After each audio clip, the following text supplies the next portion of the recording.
Here is Atlantic Live contributor and the host of WNYC's All of It, Allison Stewart.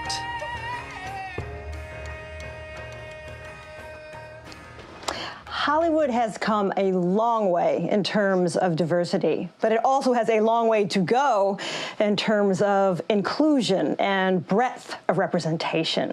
Someone who's been at the forefront of this issue is the Emmy and Tony Award-winning actor, performer, and singer. I'm going to throw activist in there too, Billy Porter. You know you enjoy him as Pray Tell on Pose. And Billy, welcome to the Atlantic Festival.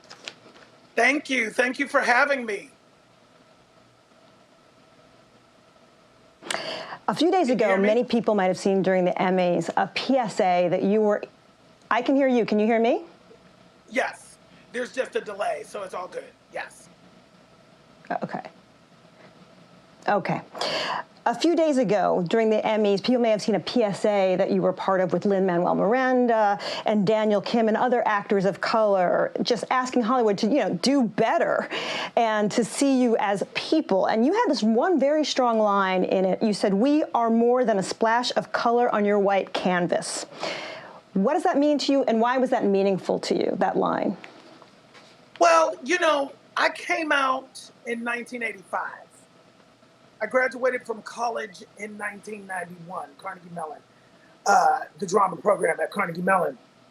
And when I arrived, there were 3 archetypes that a Black man could be.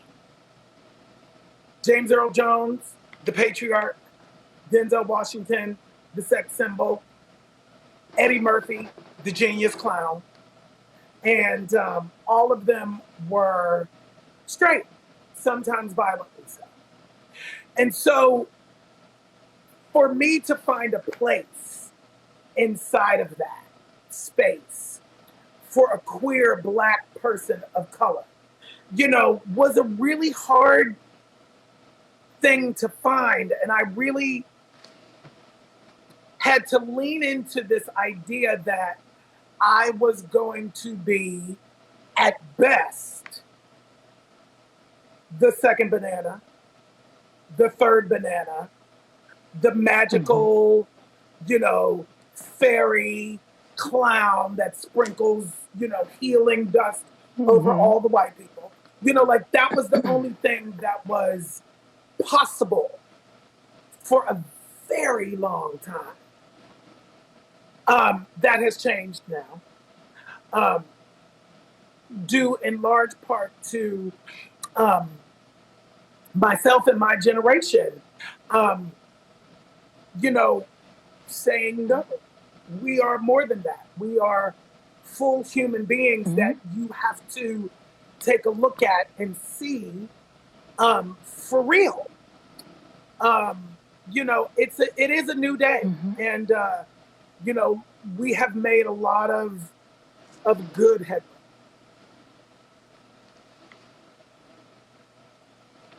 Many of the arts and cultural institutions have had this reckoning this year.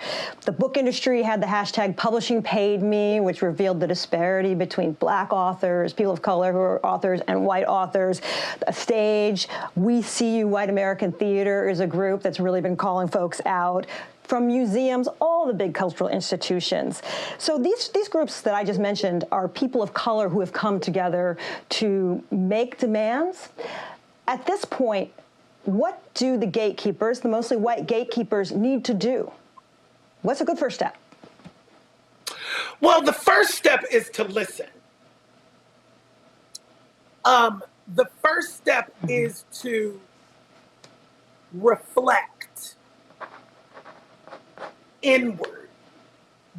I had a old friend, creative friend of mine, sort of approach me a couple of weeks back in a sort of chastising tone because I chose to speak my truth, and that bristled his feathers. And what I said was, and this is what I say to all, is that The caste system has created a space where we as people of color are always on the bottom. We have always been on the bottom. And we have always had to wait for people, very often white people, in positions of power to say, yes, we let you in. It's a new day, and it's time for those positions that are filled, those positions of power that are filled by mainly white people all the time in history, to be finally filled with different types of people, whether it's women, whether it's people of color, whatever it is. We, as the outsiders, we as the not dominant caste in the culture, have to be able to be in positions of power so that we can greenlight projects, so that we can usher in a different type of storytelling based on our unique history. So the people who are the gatekeepers have to be willing to relinquish their power, share their power, give it over to people who can usher in a new way of telling stories, a new group of people. You know, I think one of the things that Pose really does is the difference is that we are the tellers of our own stories. We have to be able to tell our own stories. We have to be given the power to tell our own stories.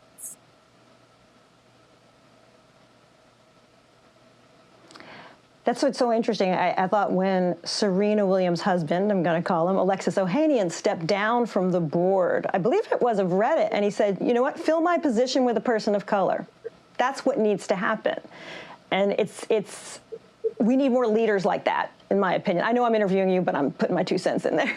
Yeah, no. It's you know, it's a hard space to be, you know, because it requires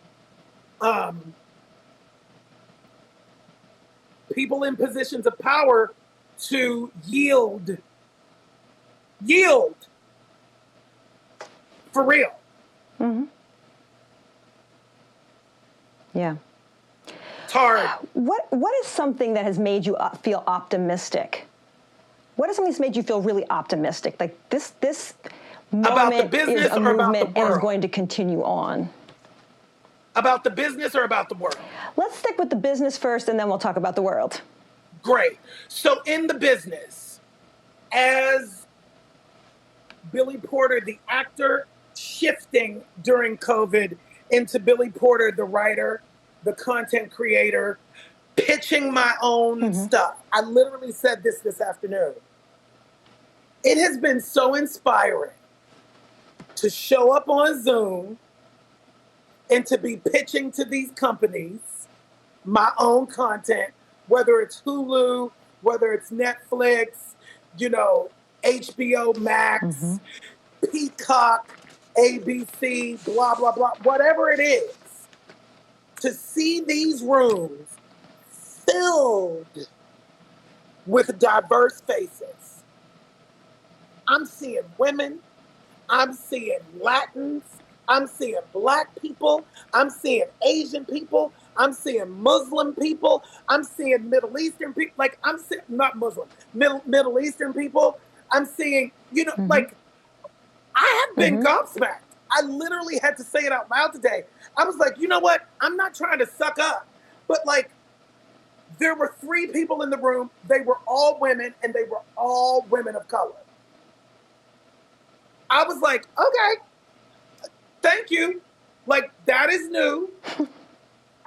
Let's honor this. Let's honor this moment. Let's really take this in, because those are people in positions of power who now can green light projects that would otherwise not have been greenlit. Because the white people who were in positions of power did not understand the story, did not understand the importance of telling that story. It's really powerful, and I'm really inspired by that. In the macro, in the world, what has been inspiring to me is to watch the young people come together and understand that it's we the people that make the difference. To see the protests and the protests. Who was it? I can't remember who it was, but it was somebody older and Black. From civil rights movement era, and they were like, I showed up to the place and it was mostly white people. Like that was, it's such a, it's inspiring. It's like, Yeah. I always say, Okay. joking, but it's kind of truth, because truth comes out in jest. White people are mad now, so maybe something might happen. There's truth in that. There's truth in that I can say now, and people will not, like come after me for it, because it's the truth. It's the truth. And it's inspiring to see. It's like finally our allies, our progressive allies, understand the depth with which this racism caste system exists in our culture. Finally, white people are getting it. One of the things that I was really concerned about was that social media had created a space where our tool, which is the media, had almost become defunct, in my opinion, because it's so much that everybody was like, I felt like everybody was desensitized to these images, these unacceptable images. There was a desensitization that happened, that our tool, which is the media, was no longer working. And then George Floyd, and those 8 minutes and whatever many seconds, 26, 46, whatever it was, I can't remember. But like, all of a sudden, we got our tool back. All of a sudden, there's outrage. All of a sudden, we're literally watching what we've been saying for 400 years, 200 years. Get your white knees off our necks without consequence. It was there, plain as day. And finally, people saw it. Finally, white people were like, oh, shoot, they might be telling the truth.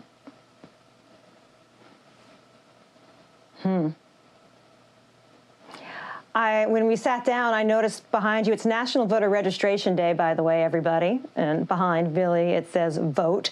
You've been there you go. Why? I know the obvious reason why it was important for you to be politically active this year, but I really want to know from your heart why you had to be politically active this year. Well, first and foremost, I've always been politically active. I am first generation post-civil rights movement. So when they gave us the day off from school on voting days, it was not a day off for me. My mother woke me up, made us breakfast, and made us walk with her to the polling place. People died for our right to be here and do this. I have always been political. The receipts are actually online. Always, from the time that I came here, I've been political. It's just now I have a platform where people are actually listening in a way where they didn't need to listen before. So, you know, I'm active because I've always been active. But simultaneously, Right. American democracy is on the ballot. Period. Period. We're not being hyperbolic. We have seen what it is. We have all the information. Americans like to talk about how much better we are than this. We're better than this. We are not, nor have we ever been better than this. We have tried. We have succeeded sometimes, and we have not succeeded sometimes. We are in a moment right now where we're not succeeding. We're not. And we have a choice to make. And we have to vote. Everybody have to vote. Billy Porter. There's a choice to make. There's a choice. It is so good to have you. On November 3rd. It is so good to see. We will see on November 3rd. You got it. You got the last word in there, my friend. Billy Porter. Better than this. Thank you. Billy, thank you. Thank you for your passion. Thank you. Thank you. Thank you for having me. Thank the Atlantic Festival for seeing an artist and understanding that an artist, we have power. We are here. Don't discount us because we sing and we act. What is that? Everybody has a voice. Everybody, no matter what we do for a living, we have a voice in this democracy, and we must use it.